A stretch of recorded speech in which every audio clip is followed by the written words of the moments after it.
સિવાય થાય નહીં અને મુખ નહીં સાહેબ આખું જીવન પવિત્ર થઈ જાય એવી તાકાત રામ નામમાં છે. તો બધા એક સાથે બોલજો, બોલો સદગુરુ મહારાજની જય. પધારેલા હરિગુરુ સંતની જય. કાંજીરામ મહારાજની જય. જગ્યા ભોમ કી જય. ખૂબ ખૂબ ધન્યવાદ.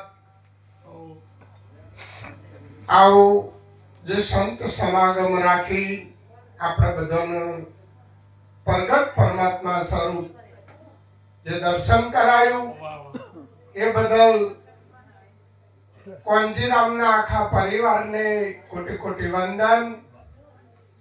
બાકી ઘણા બધા દર્શન તો જગતની અંદર દોડધામ ચાલે છે, પણ જો સાચું દર્શન હોય તો આવીએ. પણ એમાં સંતો શરૂઆતથી ટકોર કરતા આવ્યા છે.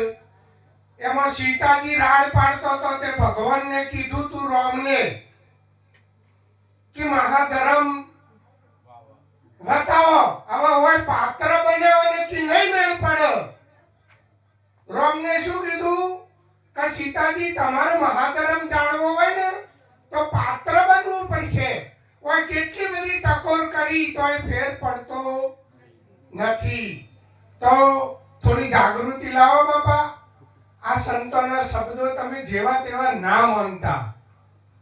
અમારી બાજુ આપણા સમાજની દ્રષ્ટિ જોવા જાવ તો કચ્છમાંથી કાઢવા પાટીદાર આયા છે, ઘણા બધા કંપા વસાવટ.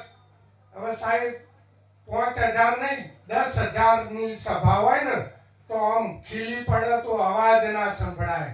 તો એ માણસ છે ને આપણે કોણ છીએ સાહેબ? આટલું કહેવા છતાંય ફેર પડતો નથી. તો ઘણી સાદી ભાષામાં કીધું હોય છે, કોઈ બકવાસ કરતો હોય તો ભાઈ માણસ થા માણસ. અને આપણો તો સદગુરુ માણસ બનાવ્યા છે સાહેબ.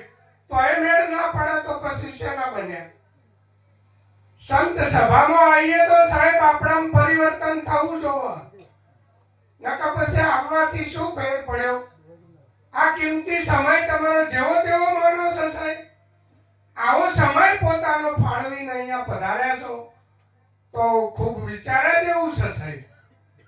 એક રાજા હતા અને પ્રધાનજી બેને વિચાર કર્યો કે પ્રધાનજી આપણે રાજધાની તો જબરજસ્ત છે, બધી રીતે સુખી છીએ, પણ આપણે ફૂલવાડીનો બગીચો નથી. એટલે કે બાપુ તારે બગીચો તો બનાવવો પડે, પણ કે બાપુ બગીચો બનાવવા માટે તો માળીની જરૂર પડે. આની માવજત કોણ જોડે? બગીચો ફૂલવાડીનો બનાવવો હોય તો આની માવજત માળી કરી શકે, બીજો કોઈ ના કરી શકે. બીજાને આવડે નહીં કેવા ફૂલ છોડ લાવવા, એની માવજત કઈ રીતે કરવી. તો મારા સદગુરુ કાંજીરામ બાપુને વંદન કરું છું. કઈ માળી સ્વરૂપે આવીને સાહેબ બગીચો ખીલાવ્યો છે. તો જુઓ તમે એકવાર એમને ખૂબ તાળીઓથી વધાવો મારા. આ બગીચાની ખુશ્બુ જોવો સાહેબ. ખૂબ વાતો તો ચાલી, ઘણા બધા અધિકારીઓ ને આચાર્યો ને ગુરુ લઈને બેઠા છે, પણ છતાંય આ બગીચાની જે વાત છે બાપુના વખાણ કરવાની કોઈ વાત નથી આમાં. પણ આ પોતાની મહેનત સાહેબ. આ બગીચાની ખુશ્બુ જોવો તમે, કેવો બગીચો ખીલાવ્યો છે. એમને એમ ખીલતો નથી સાહેબ.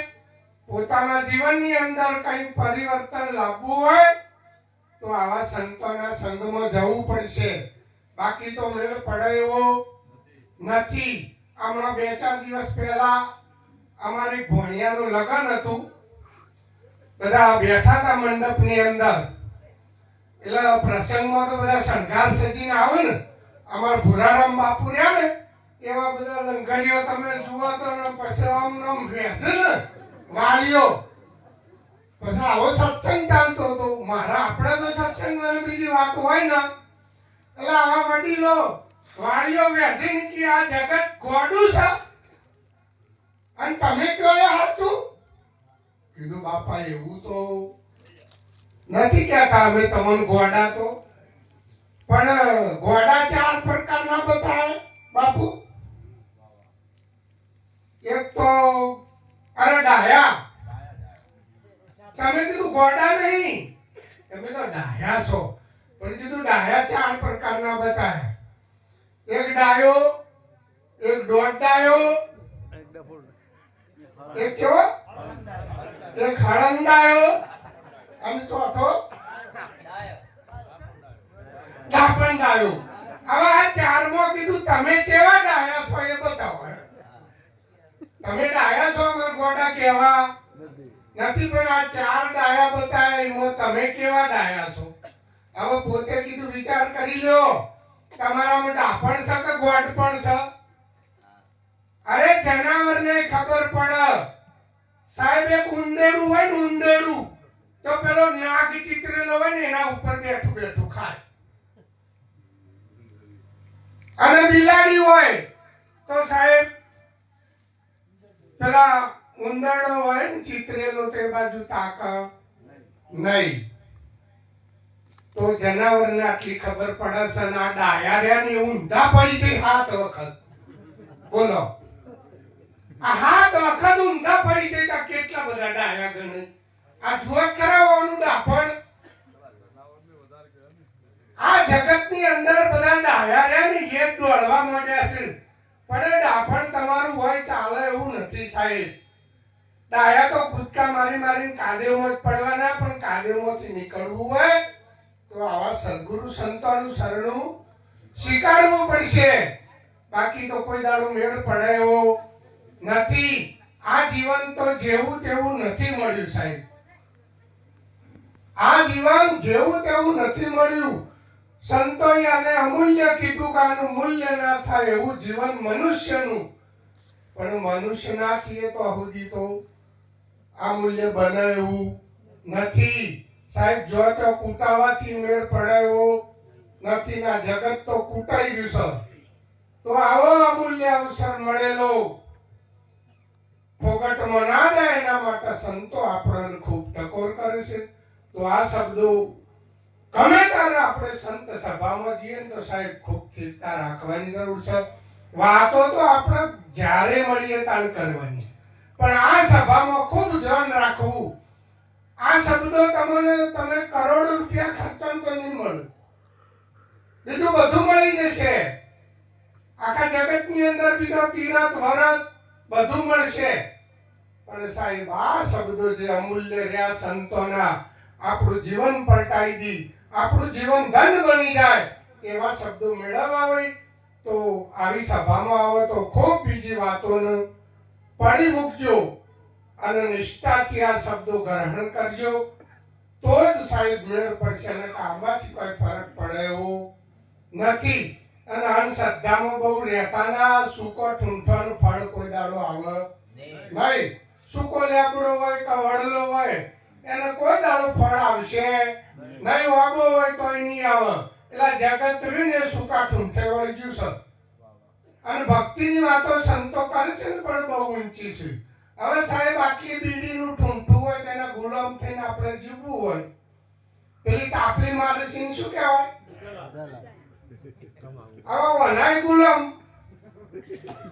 નહીં ટાપલી મારી નારે સાહેબ હોય ઉભા કરાવમાં બહાર જવું પડે. હોય બાપુએ પહેલી રજૂઆત કરી કે હોય વિવેક જાળવવો, હોય સભામાં વિવેક જાળવવો તો હોય ઉભા કરે સાહેબ, ઝપ્પા ના દે તમને અને લઈ જાય કો તો બહાર.